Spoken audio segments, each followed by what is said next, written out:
সম্মানিত ভিউয়ার্স, দেশ ও প্রবাস থেকে যেখান থেকে আজকে ভিডিওটি প্লে করেছেন অসংখ্য ধন্যবাদ জানাচ্ছি। সম্মানিত বন্ধুরা, এ হচ্ছে আমার CPF3 মুরগাগুলো, অর্থাৎ টাইগার মুরগিগুলো।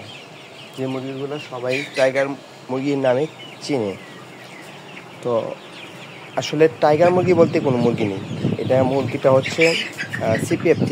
এই মুরগিটা দ্রুত ওজন বাড়ে বিদায় এটাকে টাইগার মুরগি বলে।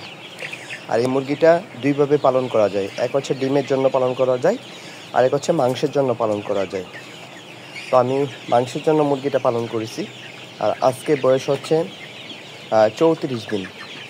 34 দিনে আমার মুরগিটা প্রায় 700 গ্রাম, কিছুটা মুরগি 801 কেজি কাছাকাছি আছে, এবং গড়ে গিয়ে 700 গ্রামের মতো মুরগিটা ওজন আছে। আমার আদার খেয়েছে এই মতো 15 বস্তা শেষ হয়েছে। আর এখানে 750 মুরগি আছে, 700 মুরগির মতো এখানে আছে। তো আমি এই মুরগিটা মাংসের জন্য পালন করছি, আর ব্রয়লার ফিডটা খাওয়াইছি। আশা করি এই মুরগিটা আমার 40 দিনের ভিতরে কেজির উপরে ওজন চলে আসবে। তো আমি কিছুদিনের ভিতরে মুরগিটা বিক্রি করে ফেলবো, এবং বিক্রি করে সম্পূর্ণ আপডেট আপনাদেরকে দেবো যে কত টাকা লাভ হলো বা কত টাকা খরচ হয়েছে। আসলে মুরগি পালন করতে গেলে আপনার জাত নির্ণয় করতে হবে আগে।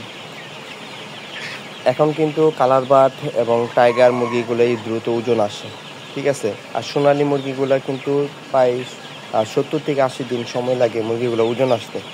সেই তুলনায় গিয়ে সেটা বাজার দর পাওয়া যায় না। হ্যাঁ, তো আমরা যেহেতু খামারে মুরগি পালন করি, আমরা 2 টাকায় লাভের চিন্তা করি। তো লাভের চিন্তা করতে গেলে আমরা যেই মুরগিগুলো দ্রুত ওজন বাড়ে সেই মুরগিগুলোই কিন্তু পালন করতে হবে।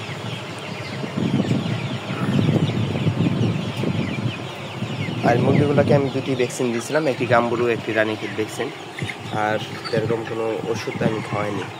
ওষুধ খাওয়ানোর বলতে শুধু ছোটোবেলা কিছু লাইসোবিট এবং একটি অ্যান্টিবায়োটিক ওষুধ খাওয়াইছিলাম, আর কোনো ওষুধ খাওয়াইনি। এখন মতো আপনাদের দোয়ায় মুরগির খামারটা এখন মুরগিগুলো সুস্থই আছে, আর কোনো ওষুধ আমার মনে হয় লাগবে না। তো আমি কিছুদিনের ভিতরে মুরগিটা ওজন যদি চলে আসে একটু, তখন আমি মুরগিটা বিক্রি করে ফেলবো। এখন বিক্রি করা যাবে যদি বিয়ে শাদীর অনুষ্ঠান থাকে, রোস্ট হিসাবে মুরগিগুলা এখন কিন্তু বিক্রি হবে। কিছু মুরগি আছে এখানে 1 কেজি, আর বাকি বেশিরভাগ মুরগি থাকবে 750-800 ভিতরে। তো মুরগি পালন সম্বন্ধে যদি কারো কোনো প্রশ্ন থাকে বা জানার থাকে, বা বাচ্চা সম্বন্ধে যদি কারো কোনো প্রশ্ন থাকে জানার থাকে, তাহলে আমাকে কমেন্ট বক্সে কমেন্ট করবেন এবং পাশে থাকবেন। ধন্যবাদ সবাইকে।